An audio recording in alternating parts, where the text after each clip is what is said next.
Geralmente, na vida cotidiana, no dia a dia, a gente não se importa muito com aquilo que nos dá a base material para a gente poder sobreviver, não é? Então, as pessoas ficam muito pouco preocupadas com números. Números assustam, números causam, às vezes, náuseas nas pessoas, não sei. Mas é importante a gente ter claro que nós temos obrigação de conhecer a nossa universidade. Eu estou tentando conhecer a nossa universidade. E o pouco que eu consegui conhecer, de fato, amplia o meu horizonte do ponto de vista das relações, mas principalmente do entendimento das nossas relações e da importância da universidade. Eu não inventei os números, eu não inventei os dados, eles estão aí, eles podem ser contestados. Aliás, eu acho que devem ser contestados de uma forma ou de outra. Não é? Eu apenas estou trazendo algumas coisas a partir de pesquisas e de informações que eu pude obter, levando em conta sempre a seguinte questão. Eu sou um leigo, e eu me considero como um leigo, e eu me reconheço assim. Então, eu procurei, a partir dessa minha condição. Eu podia muito bem pedir informações nas pró-reitorias, no DTI, mas não. Eu fiz questão de mostrar que, como leigo, a dificuldade, como um leigo, vamos dizer assim, um docente da própria universidade, um trabalhador da própria instituição. Eu quis mostrar para mim mesmo o que significa isso. Então eu acho que é muito relevante, particularmente para mim, ter essa compreensão. Né? Que no fundo, mesmo sendo uma pessoa relativamente esclarecida, eu tenho dificuldades, tive e continuo a ter dificuldades em chegar aos números e a tentar desvendá-los de uma forma ou de outra, está entendendo? Então, basicamente, a universidade, uma instituição como a nossa, os recursos vêm e são destinados para 3 grandes áreas, não é? Investimentos, que, segundo explicações que eu tive há vários anos, dinheiro para construir prédios, instalações, equipamentos. Custeio é aquilo que mantém de alguma maneira a universidade, serviços, limpeza, energia elétrica, gastos com telefonia, com água, com pessoal terceirizado, empresas de manutenção, etc. E os gastos com pessoal. Basicamente são essas 3 grandes áreas. Se há mais, eu realmente não sei, deve haver, mas eu me ative nessas 3 grandes áreas, né, para poder obter os dados. Então, o que vocês verão daqui para frente são dados relacionados à universidade, não é? São alguns gráficos, e eu vou começar com o gráfico relacionado às receitas, às despesas previstas e aos pagamentos. Despesa prevista e pagamentos eu até entendo, mas eu quero entender desculpe, eu quero entender a receita, as receitas orçamentárias. Quem calcula isso? É o Congresso? É o Ministério do Planejamento? É o Ministério da Educação? Ou é a universidade? Porque isso é aprovado por lei. Não é? Os deputados, me parece que os senadores também, se reúnem e aprovam isso, não é? Para o ano todo. Agora, a aprovação dessa receita orçamentária vem da própria universidade, é a universidade que diz para o governo, olha, nós, assim, a previsão que a gente tem para gastar é X. Aí os caras vão lá, negociam, discutem e fazem consultas e tal, e aí chegam à conclusão, não, nós vamos dar tanto para vocês. É assim? Eu não sei. Realmente eu não sei. Mas o fato é que existem as receitas orçamentárias, as despesas previstas e as despesas executadas, né? Que a gente pode chamar de pagamentos, vai. Penso eu. Eu não sou contador. O pessoal lá do Teoflotone pode me ajudar nisso, mas eu não sou contador, tá bom? E aí nós vamos ter outros gráficos, outros dados, até chegar na questão dos gastos. Esse episódio, na verdade, esse terceiro episódio, trata exclusivamente da questão dos gastos com o pessoal e as despesas, né, e como é que isso evoluiu nos últimos 4 anos. Detalhe, eu fiz o levantamento de 2015, 2016, 17 e 18, tá? São 4 anos, ok? Então, vamos aos gráficos e vamos aos números. No primeiro gráfico que eu trago para vocês, nós temos aí 3 dados. As receitas orçamentárias, a despesa prevista e os pagamentos realizados. As receitas em laranja, as despesas previstas em vermelho e os pagamentos em azul claro. Vejam vocês que em 2014 as receitas estavam na ordem de 244 milhões e em 2018 as receitas chegaram a 240 milhões 762 mil reais e mais alguns quebrados. Mas vejam, houve uma diminuição das receitas orçamentárias, um aumento das despesas e um aumento dos pagamentos, não é? Então, quando a gente chega em 2018, a gente percebe que as despesas previstas foram maiores do que as receitas orçamentárias e os pagamentos foram maiores do que as despesas e do que as receitas. Vejam vocês que ainda em 2017 havia uma quantidade de dinheiro, de recursos em termos de receitas orçamentárias maior.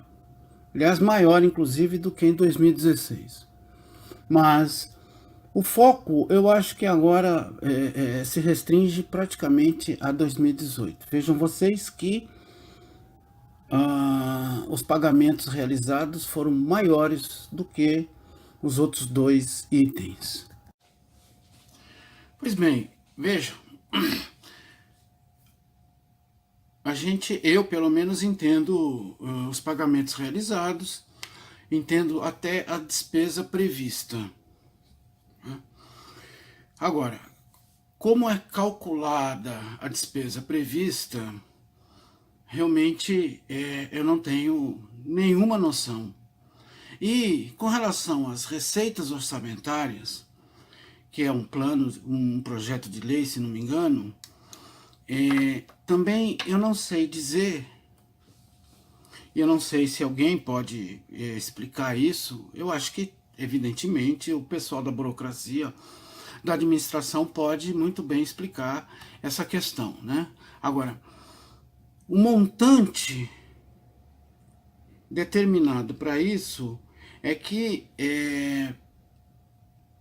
eu não sei quais são os critérios para os cálculos e as decisões tomadas, né? Porque as receitas orçamentárias em 2015 foram na ordem de 244 milhões e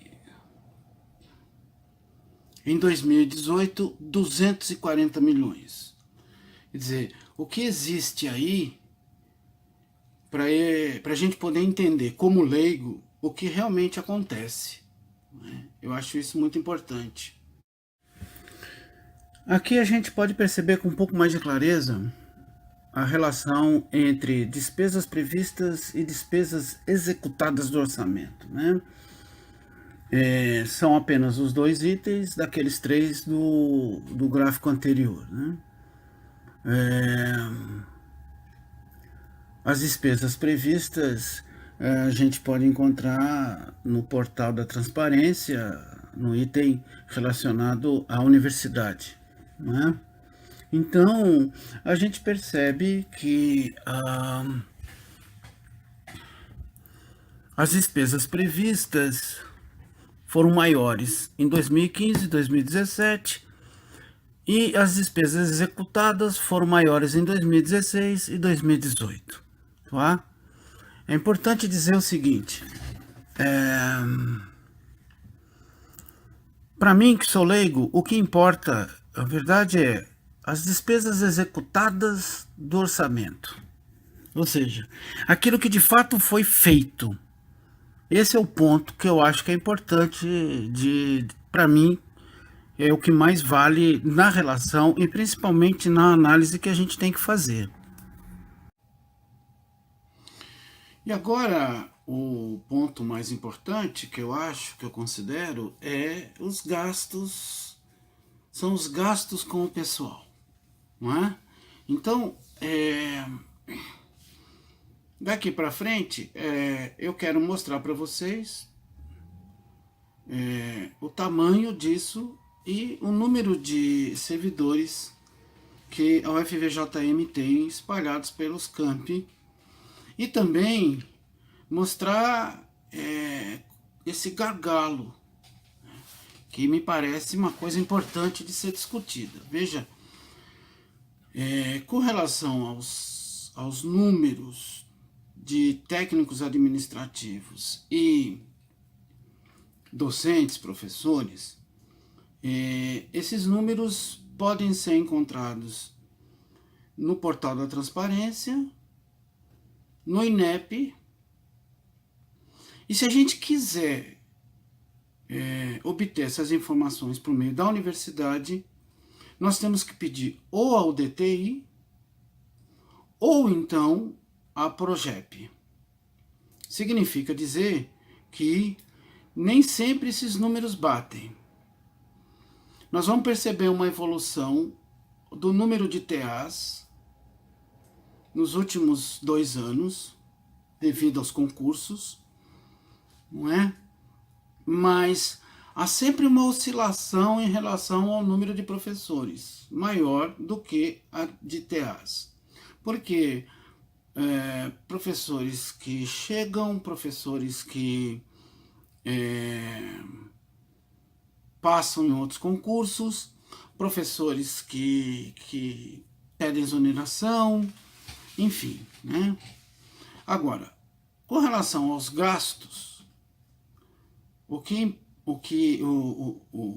as informações, pelo menos do Ministério do Planejamento, não mostram, gastos com pessoal, não mostram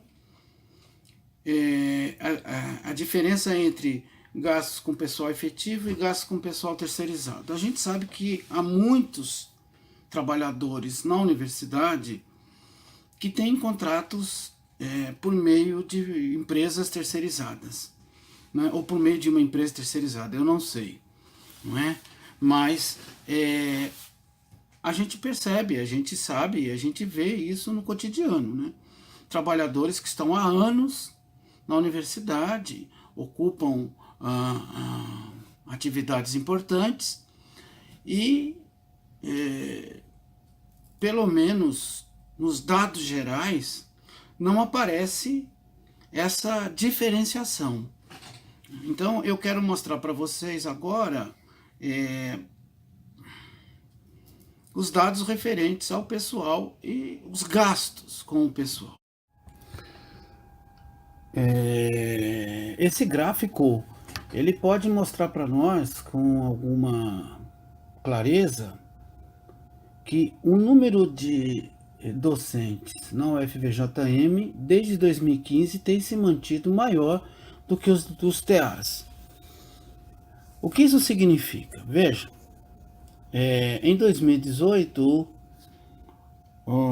segundo os dados da Progep, eram 786 docentes e 667 TAs, técnico-administrativos de várias categorias de especialização, ok? Isso mostra também um dado importante, que é a questão de como a atividade docente e a atividade dos servidores, em maneira geral, é tratada por conta da burocracia. Aqui nós temos um problema, que nós precisamos realmente avançar sobre ele para tentar entender. Porque o número de TAs é menor do que o número de professores. Um dos dados mais importantes é esse gráfico, que mostra as despesas executadas versus os gastos com pessoal, não é? E a gente vai perceber que de ano a ano,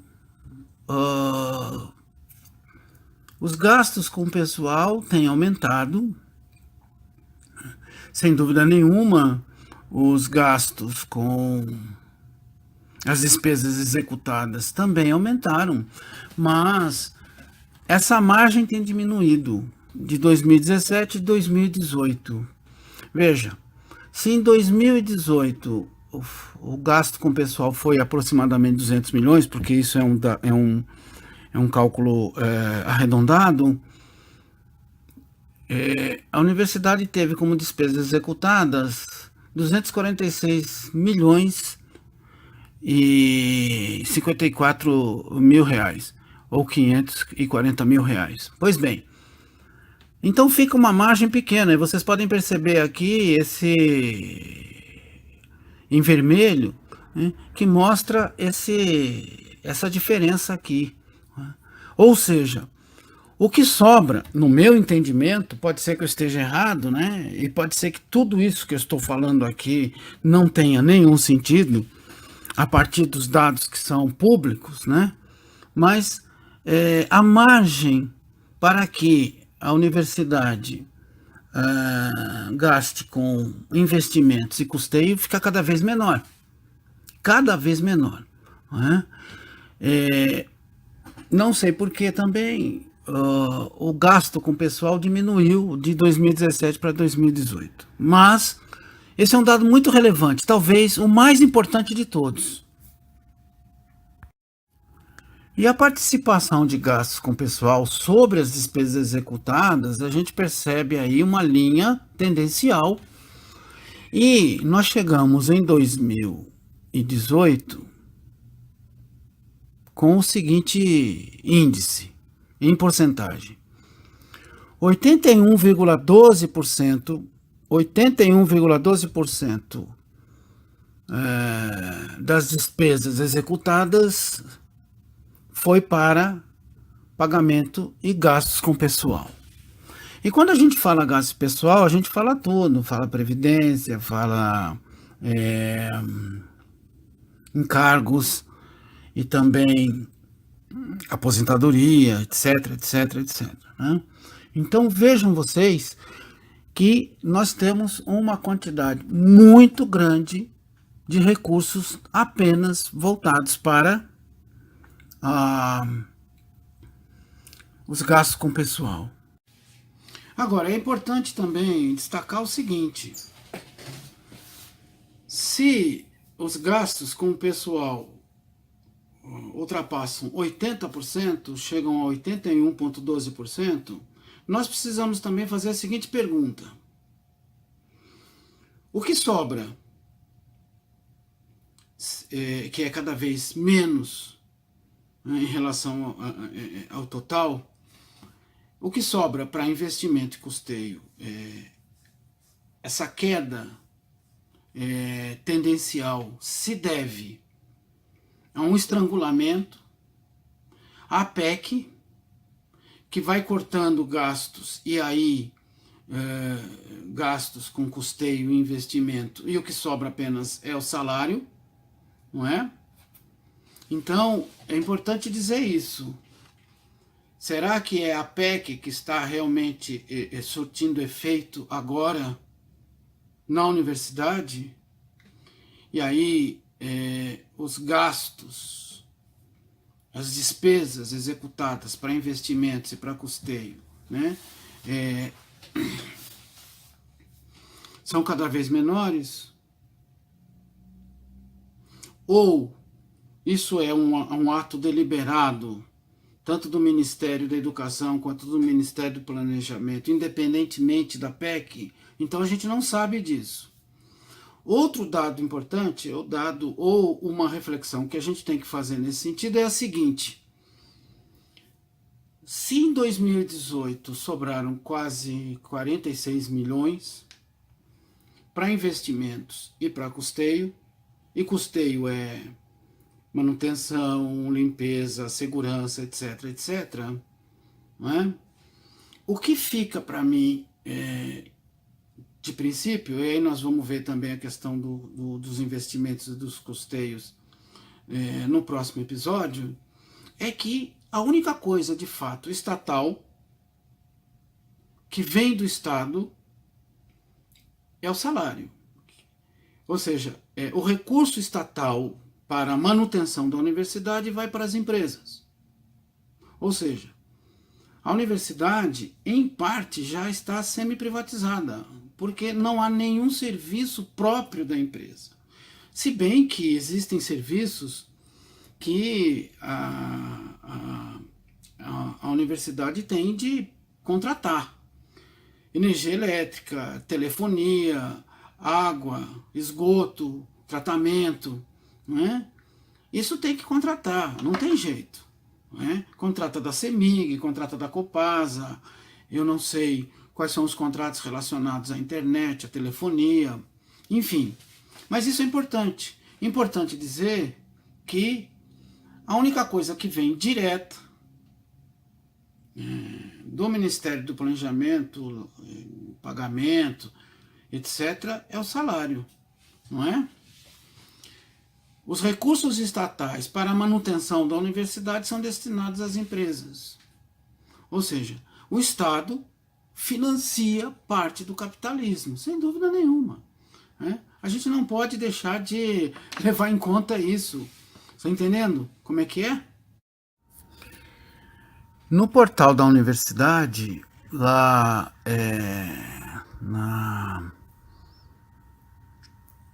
no link relacionado à Pró-Reitoria de Planejamento e Orçamento, a gente encontra algumas tabelas, né? E essas tabelas são mais ou menos como matrizes orçamentárias. Vejam vocês que nessa tabela a gente encontra dados relacionados a 2017 e 2018 e 2019 já, ou seja, uma previsão aí de 266 milhões 272 mil reais 865. Então, o que isso significa? Significa que existem informações baseadas em tabelas, e aí a gente vai também no portal da transparência e a gente encontra parte dessas informações também, né? Aqui a gente pode ver previdência, operações especiais, né? Outros encargos, outras despesas correntes, etc, etc. Então, existem essas informações lá, mas o detalhamento delas é que é complicado, porque eu, por exemplo, não tenho a menor noção disso. E para piorar ainda um pouco mais a interpretação das informações e dos dados, eu consegui montar uma tabela com aquilo que foi executado, com aquilo que foi empenhado, com a LOA, com a PLO e lei mais créditos. E aí vocês percebem que há muitas lacunas nesse processo todo, né? Nessas informações. Eu não sei por que há essas lacunas, mas elas estão presentes, porque quando a gente pega as tabelas da Proplan e junta com aquilo que está no portal da transparência do Ministério do Planejamento, a gente vê essas lacunas. O que elas representam, eu realmente não tenho a menor noção dessas informações e dessas, só para vocês terem uma ideia de como que a coisa é difícil mesmo para a gente poder desvendar. Algumas conclusões me parece que são importantes que eu posso trazer para vocês para a gente poder refletir juntos. Né? Primeiro, em relação às tabelas de prestação de contas e tudo mais, não só da universidade, mas sempre que eu tive a oportunidade de ver prestação de contas e tudo mais, sempre tem um item estranho, muito estranho, chamado outros ou outras despesas. E aí parece que cabe tudo e não cabe nada, porque mesmo que nesse item outros, os recursos, o volume de dinheiro é pequeno, mas sempre fica uma dúvida, o que são esses outros? Parece uma coisa assim meio indeterminada, sabe? Algo que a gente não consegue de fato identificar. Esse é um ponto. E é difícil, porque são questões de contabilidade que eu particularmente não tenho a menor noção. Segundo ponto. Os gastos com pessoal. E nós vamos ver no próximo episódio a queda drástica de recursos para investimentos e para custeios. As próprias margens já mostram isso, né? A diferença entre as despesas executadas e o gasto com pessoal. Ou seja, como é que nós vamos lidar com isso? Nós vamos lidar com isso de forma ideológica? Nós vamos lidar com isso da forma que muitos acreditam que seja a melhor? Preparar a universidade para uma espécie de privatização ou semi-privatização? Os gastos com investimentos e custeio, a queda desses gastos se deve à PEC, a um estrangulamento independentemente da PEC, porque não se trata simplesmente de má administração. Não é isso. Os dados mostram que há cada vez menos recursos. Se esses recursos são mal administrados, é uma outra coisa. Mas há cada vez menos recursos e o que sobra é praticamente para pagamento de pessoal, nosso pagamento. Terceiro ponto que eu considero importante nisso tudo, que é o seguinte: o número de TAs é menor do que o número de docentes. Ou seja, nós, dentro da Universidade, trabalhadores da educação, dentro da divisão social do trabalho, há mais docentes do que TAs. Do ponto de vista burocrático, isso tem consequência sim. Qual é a consequência? É que cada vez mais a administração parece ser forçada a construir, criar mecanismos burocráticos que joguem também sobre os docentes parte da responsabilidade administrativa. Ou seja, aquilo que deveria ser fundamentalmente, algumas coisas que deveriam ser fundamentalmente ações técnicas, passam a fazer parte do cotidiano dos docentes, não é? Licitações, etc, etc, etc. E por quê? Talvez porque no horizonte não haverá mais possibilidade de concursos. A precarização do trabalho docente se deve a isso também? o fato de que nós nos tornamos docentes burocratas ou burocratas docentes, isso faz sentido? Não é? A burocracia interna da universidade começa a ser delineada a partir desses dados? Como é que nós vamos lidar com isso? O que nós podemos prometer para os TAs, para os alunos? O que a gente pode fazer nesse sentido? Prometer